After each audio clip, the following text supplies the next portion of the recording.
तो यहाँ पर हम पढ़ रहे हैं सेक्शन 187, जहाँ पर इन्वेस्टिगेशन को 24 घंटे के अंदर कंप्लीट नहीं किया जा सकता। इसको हम रेड विद करते हैं सेक्शन 58 ऑफ द बीएनएस, जहाँ पर 24 घंटे स्पेसिफाई किए गए हैं, और सेक्शन 258 बीएनएस, जहाँ पर ऑफेंस बनता है अगर 24 घंटे के अंदर एक्यूज को प्रेजेंट नहीं किया जाता। सब सेक्शन 1 पर आते हैं। अगर कोई पर्सन अरेस्ट या डिटेन किया गया है और इन्वेस्टिगेशन 24 घंटे के अंदर कंप्लीट नहीं हो सकती, जैसा कि सेक्शन 58 में बताया गया है, तो सब इंस्पेक्टर के रैंक से नीचे पुलिस ऑफिसर नहीं होना चाहिए। वो copy of entry in the police diary और एक्यूज दोनों को मजिस्ट्रेट के आगे फॉरवर्ड करेगा।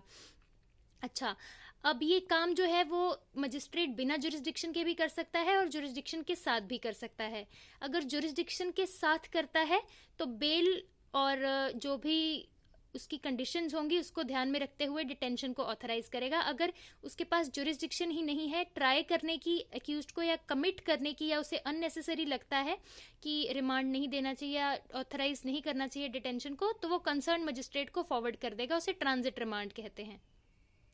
अब हम ये 15 दिन वाला जो कॉन्सेप्ट है पुलिस कस्टडी का, इसको समझने के लिए पहले सबसेक्शन 3 पे आएंगे, जहां पर तो 10 साल से ज्यादा या फिर 10 साल या फिर लाइफ इम्प्रिजनमेंट या डेथ की सजा है, वहां पर टोटल डिटेंशन 90 दिन का हो सकता है।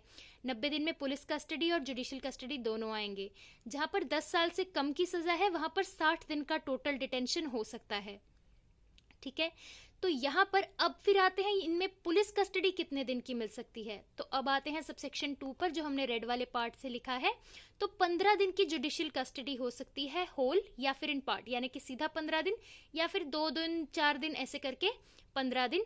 लेकिन जहां पर 90 दिन का कॉन्सेप्ट है टोटल डिटेंशन का, वहां इनिशियल 60 डेज में, और जहां पर 60 दिन का कॉन्सेप्ट है वहां इनिशियल 40 डेज में ही आप पुलिस कस्टडी दे सकते हैं।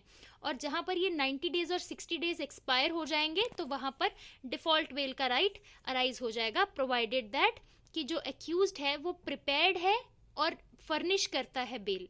उसकी प्रिपेयर्डनेस भी दिखनी चाहिए और उसे फर्निश भी करनी चाहिए बेल। अब सेक्शन 4 पे आते हैं।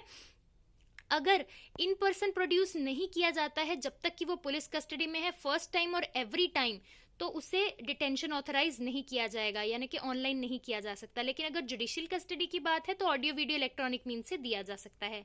सबसेक्शन 5 पे आते हैं। Judicial magistrate second class until empowered by high court, तो वो जो है डिटेंशन को ऑथराइज नहीं कर सकता। एक्सप्लेनेशन 1 कहती है कि डिटेन ही रहेगा अंटिल वो बेल को फर्निश नहीं कर देता, to clear all the doubts. Explanation 2 कहती है कि अगर इस बात पर सवाल उठता है कि एक्यूज्ड को मजिस्ट्रेट के आगे फॉरवर्ड किया गया था या नहीं, तो जो डिटेंशन ऑर्डर होगा उस पर एक्यूज्ड के साइन लिए जाएंगे और इससे उसको क्लैरिफाई किया जा सकता है। प्रोवाइडेड अगर वुमेन है अंडर 18 साल और एक्यूज्ड है तो उसे रिमांड होम या फिर किसी सोशल इंस्टीट्यूशन में ही भेजा जाएगा। प्रोवाइडेड फर्दर जो डिटेंशन है वो पुलिस कस्टडी के केस में पुलिस स्टेशन में, जुडिशियल कस्टडी के केस में प्रिजन या फिर जेल में, और जो स्टेट गवर्नमेंट या सेंट्रल गवर्नमेंट ने प्रिजन डिक्लेयर की हो वहीं पर हो सकता है, इसके अलावा और कहीं नहीं हो सकता। सबसेक्शन 6 पर आते हैं।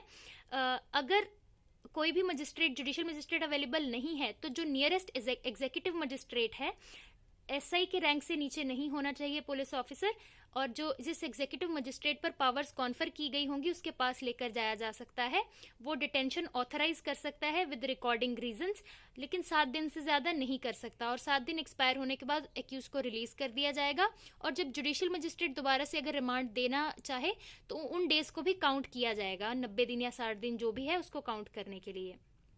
प्रोवाइडेड 7 दिन एक्सपायर होने से पहले पहले जो एग्जीक्यूटिव मजिस्ट्रेट है वो सारा record plus copy of entries जो भी इन्वेस्टिगेटिंग ऑफिसर उन्हें फॉरवर्ड करेगा या officer in charge of the police station executive magistrate को फॉरवर्ड करेगा, वो भी जुडिशियल मजिस्ट्रेट को फॉरवर्ड किए जाएंगे। सबसेक्शन 7 पर आते हैं। जुडिशियल मजिस्ट्रेट जो भी डिटेंशन जब भी ऑथराइज करेगा तो उसके लिए रीजंस रिकॉर्ड करेगा और एक कॉपी सबसेक्शन 8 में सीजेएम को फॉरवर्ड करेगा अंटिल वो खुद सीजेएम है। सबसेक्शन 9 में अगर समन्स केस है और इन्वेस्टिगेशन 6 महीने के अंदर अंदर नहीं होती तो वो स्टॉप कर देगा इन्वेस्टिगेशन को अंटिल आईओ से सेटिस्फाई करता है कि जस्टिस के होने के लिए 6 महीने से ज्यादा भी इन्वेस्टिगेशन करना जरूरी है या नेसेसरी है in the interest of justice, तो किया जा सकता है अलाउ। सबसेक्शन 10 में अगर ऑर्डर कर दिया गया है स्टॉप करने के लिए इन्वेस्टिगेशन को सबसेक्शन 9 में, तो वो सेशन जज के द्वारा वेकेट किया जा सकता है और वो फर्दर इन्वेस्टिगेशन को डायरेक्ट कर सकते हैं बेल और बाकी कंडीशंस को ध्यान में रखते हुए जो कि उन्होंने लगाई होंगी।